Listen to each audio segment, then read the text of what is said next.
السلام علیکم۔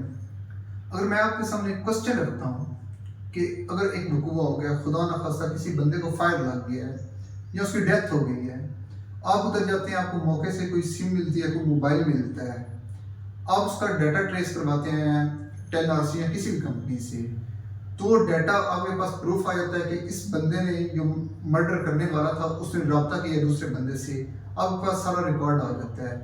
آپ وہ ریکارڈ لے کے جب جاتے ہیں کورٹ کے پاس سے، تو کیا کورٹ میں وہ ایز این ایویڈنس کنسیڈر ہوگا؟ آپ اس کو مجرم ثابت کر سکیں گے؟ بالکل بھی نہیں۔ کیوں؟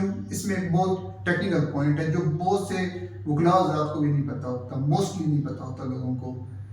سب سے پہلے ایک چیز ضروری ہوتی ہے، چین آف سپلائی اس کو بولا جاتا ہے کہ آپ ڈاکومنٹ کی جو چین ہے نا، اس کو آپ نے لیگلی لے کے چلنا ہے۔ اب اگر آپ کے ساتھ انسیڈنٹس ہوتے ہیں، کوئی بھی وقوع ہوتا ہے، آپ میڈیکل کرواتے ہیں، ایم ایل سی جس کو بولتے ہیں، میڈیکل سرٹیفکیٹ ہوتے ہیں، پوسٹ مارٹم رپورٹ ہوتی ہے، وہ آپ جتنے بھی اچھے پرائیویٹ ہاسپٹل سے کروا لیں گے، جتنا بھی کیپیبل ڈاکٹر ہوگا آپ اس سے کروا لیں گے، وہ کنسیڈر نہیں ہوگا آپ کا میڈیکل۔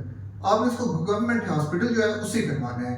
اس میں چین آف سپلائی جو ہوتی ہے، ڈاکومنٹ ہوتے ہیں، آپ اس کو کروا لیتے ہیں، ویریفائی کرواتے ہیں، ان کے آفس سے لے لیتے ہیں ریکارڈ یا کہیں سے بھی لیتے ہیں، کوئی بھی اس طرح کا میٹر ہے، وہ ایز این ایویڈنس نہیں کنسیڈر ہوگا۔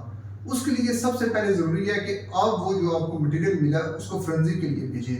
پولیس والے جو آپ ان کو پیسے دیتے ہیں اس کو مروانے کے لیے، بندے کو یا بلوانے کے لیے، اس کی جگہ اگر آپ سولڈ بنا پہ جو انویسٹیگیشن ہوتی ہے وہ کروائیں گے، وہ فرنزک کے لیے اس چیز کو بھیجیں۔ فرنزک والے جو رپورٹ دیں گے وہ ایک پیپر دیں گے آپ کو کہ جی ہاں واقعی اس بندے نے اس سے رابطہ کیا ہے اور یہ نمبر پہ اس کا رابطہ ہوا ہے، وہ آپ کا ایز سولڈ ایویڈنس کنسیڈر ہوگا۔ پھر اس کو وکیل جو ہے نا، وہ عام طور پہ یہی ہوتا ہے کہ ہم 2000 دیتے ہیں، 1500 دے کے نکلوا لیتے ہیں، ریکارڈ نکلوا لیتے ہیں، لیکن جب وہ کورٹ میں جاتا ہے تو وہ دوسرا جو وکیل ہوتا ہے، اپوزیشن ہوتا ہے، وہ آرگیو کرتی ہے کہ یہ تو چین آف سپلائی جو ہے اس پہ پوری نہیں ہو سکتے، انہوں نے خود یہ ڈاکومنٹ جنریٹ کیے ہوئے ہیں، تو اس چیز کو بنا پہ بہت اچھا کیس جو ہوتا ہے وہ خراب چلا جاتا ہے۔ آپ دیکھتے ہیں اکثر جو ٹرائل شروع ہوتا ہے، جو سیشن کورٹ اس کا فیصلہ کرتی ہے، ہائی کورٹ میں جا کے وہی چیزیں جو ہے وہ کیس بری ہو جاتا ہے، خراب ہو جاتا ہے۔ اس کی کیا وجہ ہوتی ہے؟ یہ وجہ ہوتی ہے کہ فیکٹس ہوتے ہیں کہ ہم چین آف سپلائی سے نہیں گزرتے۔ آپ کو کوئی سم کارڈ ملے، کوئی موبائل ملے، کوئی ایسی چیز ملے جو ادھر اس ٹائم موجود ہو، اس کو فرنزک کے لیے بھیجیں۔ فرنزک سائنس، فرنزک ڈپارٹمنٹ کا جو ہے پولیس سے اٹیچ ہے، پولیس والے فرنزک سے بھیجیں گے، فرنزک پر رپورٹ دیں گے، as an sold evidence consider کیا جائے گا۔ اس کو پھر کوئی بھی چیلنج نہیں کر سکتا کورٹ میں کہ یہ جھوٹا ہے یا فیک ہے۔